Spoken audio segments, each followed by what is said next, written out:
Well, and the best thing that I can say about this album is I've grown to really appreciate and love their past records because of this one. Yeah, it's going to be a stretch to try to find things that I can talk positively about this one. So, yeah, let's dive into it. Even in Arcadia by Sleep Token. So, Sleep Token, a interesting band that really took the world by storm, and for this first little bit I feel like I'm going to be walking on glass to try to navigate the not minefield that is Sleep Token, just so that I don't piss off either side, because there's a lot going on within this band, especially now. Okay, so a little bit of lore first, and I'm going to keep this as succinct as possible, just so once again I don't piss off anybody by getting any little small detail, because one thing about Sleep Token, they have their diehard ride or die fans, and I get it. I've been there. I've had my bands that I've been ride or die for. But I feel like the Sleep Token fans are very particular and singular breed. You've got Vessel, who's the lead singer, songwriter, who gets messages from this Lovecraftian elder god of sleep. And that's where all this music and all this lyrics come from. And I always find that it's a great framing device, but it doesn't quite match what's going on, because so much of the lyrical content is cringe, incelly, wish I could hold you kind of thing. And when you're dealing with a god of sleep, or, that kind of thing, you would think there would be a little bit more of transcendence. There would be a little bit more otherworldly aspect to it. It's almost like somebody saying, oh, I'm getting visions of Shakespeare, and Shakespeare's the one that's really writing through the pen, and you're writing like Twinkle, Twinkle, Little Star. It's like, okay, it rhymes, but ugh. So that's where I have a little bit of the issue from. Now, I know they really blew up in 2023 with Take Me Back to Eden, which was their third album after Sundowning, and This Place Will Become Your Tomb. And the thing that I really appreciate and can admire about this band is their blending of genres. Now, this is nothing new, right? And I'm not the first person to even bring this up, like blending of genres within this kind of style where you're taking very heavy metal with rap and hip hop and pop music and that kind of stuff. It's like, well, yeah, I've been there. The band was called Limp Bizkit, and Limp Bizkit used to get shit all over because they were doing the exact same thing, taking pop hooks with hip hop beats with very heavy metal music. They had, that whole aspect to it. And now, luckily, kind of the narrative for Limp Bizkit has at least shifted a little bit, so I don't have to be completely ashamed for loving Limp Bizkit. But I feel like, the comparison can be made. The line in the sand can be drawn. And I feel like so much of what Sleep Token was doing kind of taken back to that, and it didn't sound like garbage. It kind of appealed to the masses, which is what happened with Take Me Back to Eden when they exploded. They went from opening acts for much bigger artists to essentially selling out stadiums. I think part of that aspect right there is what we're going to be taking into even in Arcadia, because so much of this album really is them dealing with the fame, and so much of the lore behind Sleep Token is the anonymity between the populace, their fan base, and Vessel, the lead singer and songwriter. I'm using quotes because he's not in the lore, he's not the writer, he's just the interpreter. But we're going to put all that aside at the moment. How he's dealing with that, like he legitimately got doxxed, and that's not cool in any way, shape, or form.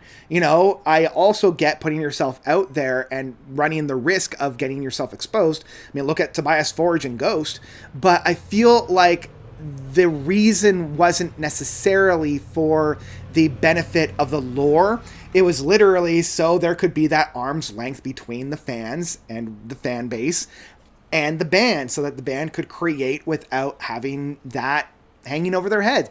So when he got doxxed and when everything was exposed, it's like, yeah, I can kind of understand coming out and making an album like Even in Arcadia, which is a lot more somber. It's a lot more introspective. The lyrics still have a little bit of that cringe on there, but so much of it deals with this price of fame and Did they go into it for the fame, or did they just go into it for their self-expression? And really kind of dealing with that. Now, I know a lot of people either love or hate, mainly hate this record. A lot of it isn't quite doing it for them, but I can at least understand and appreciate where they're coming from for this record cycle. Is it amazing music? I wouldn't necessarily say so, but I also said that about Take Me Back to Eden. I have grown to appreciate that record, but I haven't grown to love it. And I recognize that this style of music isn't necessarily for me. If I was a 15-year-old listening to this music for the first time, I probably would have loved this music. In the same way that 15-year-old me loved Limp Bizkit. It's the same reason. But I feel like this album and this music isn't necessarily written for me, and that's perfectly fine, but I can still at least appreciate what's going on here. I've seen a number of people saying that it's toothless, it's not as powerful or punchy, but I feel like this is the same thing that bands like The Ocean did with Holocene. This is what Deaf Heaven did with Infinite Granite, where they're pulling back all of the punches so that when the punches do hit, they hit with a lot more impact. Within this album, it's the first track of Look to Windward. It's the last track of Infinite Baths. And it's a couple of tracks in the middle just to keep people strung along. And some of the poetry here is a little bit better, with Look to the Windward being that, will you eclipse me? Will your thoughts be more than what you are? Like that, I can at least understand. And I'm like, okay, yeah, this could have been an inspiration from an elder god. I get that in that case. But I also understand why people are frustrated with this record, on both sides, both the haters of this band and lovers of this band. For me, it doesn't really matter all that much for me. At the end of the day, it's like, does the music sound good?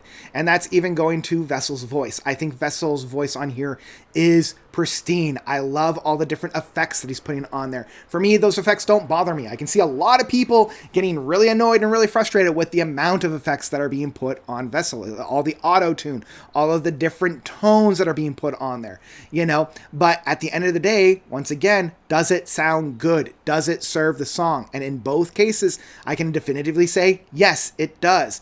I don't like when artists use these auto-tunes as a crutch. I'd rather have it be a tool to get the vision out, right? And in both cases, they definitely do. The powered guitars, when they're there, they hit. This is a much more atmospheric album because of the band dealing with this chapter of their career. And they're even flirting with, do we continue? Is it worth it? And those are scary questions to ask when you're this big. You're letting down your entire fan base that for the most part, you guys have struggled to build and craft. And once you exploded, it's like, is it worth it? Is being doxxed worth it? And those are some pretty heavy context and concepts to battle with. And for the most part, the music actually leans on that. It's not a perfect lean, it's not a perfect one-to-one, but at least those concepts and those themes are found not only within the lyrics, but within the music itself. Now, all that being said, this album still at the end of the day isn't quite for me. After reviewing it and after sitting with it for quite some time, I feel like whereas Take Me Back to Eden had a little bit more variety to it, it had a little bit more of a flow to it, there were more punches being felt on that record, and the blending of the hip-hop trap beats, the flows within the rapping styles and the lyrics, the very heavy, chuggy guitars, there was a fairly well-paced balance where everything was kind of at, par with everything. Even in Arcadia feels a little bit more disjointed. It feels a little bit more hap-dashed. It feels a little bit more kind of train of thought rather than polished poetry. So I understand and I appreciate both the lovers of this album and the haters of this album. And for me, I don't have a horse in this race. I'm not a huge fan of Sleep Token. They could put out a snooze fest and I'm like, okay, sure, but I'm moving on to the next album. So I don't have too much of an emotional investment in this record. So the fact that it's not a perfect record doesn't bother me.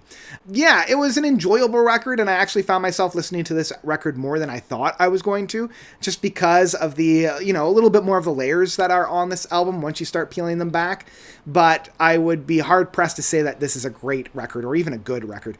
It was an enjoyable record for the time that I had with it, but nothing more and nothing less. So in the end, I will say, Even in Arcadia by Sleep Token is an album that I would ultimately stream. Like, I'm glad that they're getting the amount of success that they are, and I'm kind of saddened that they're getting the success that they are with this record, rather than some of their past records, like Sundowning and This Place Will Become Your Tomb, which actually had a little bit more of a punch and a little bit more of a statement to say on those records. But, you know, I wouldn't look a gift horse in the mouth. I think this is really where metal music needs to go, in the same vein that metal music needed to go in the early 2000s when it was getting very stagnant. You know, the music scene back in the early 2000s when nu metal was popping off, you know, you had your glam metal, you had your hair metal, you had your kind of experimental metal, but like the ones that broke through were the ones that had to innovate and change and blend and do something new. And, you know, the fact that Sleep Token is getting the recognition, it's gaining a lot more fans of the metal genre than they ever would have had. You know, I think from this album and the success that Sleep Token had, more people will branch out into the metal genre, in the same vein that more metal heads will probably go into more hip-hoppy stuff, you know, or more pop stuff. You know, it's what needs to happen, you know. Evolve or die. That's where we are for Even in Arcadia from Sleep Token. It was fine, but I'm not going to be returning to this one all that often. But what did you guys think about this record? It's been out for quite a while. You know, I wanted to put some really good time into this record to really form my thoughts. So I want to know about your thoughts. Was this a banger? Was this a dud? Let me know all of what you thought by commenting down below.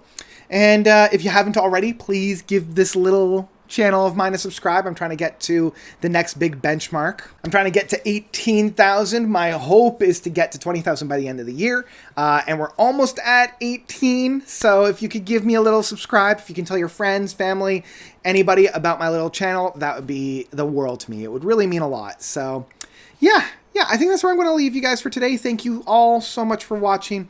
As always, you guys are definitely the best. And until next time, notes out.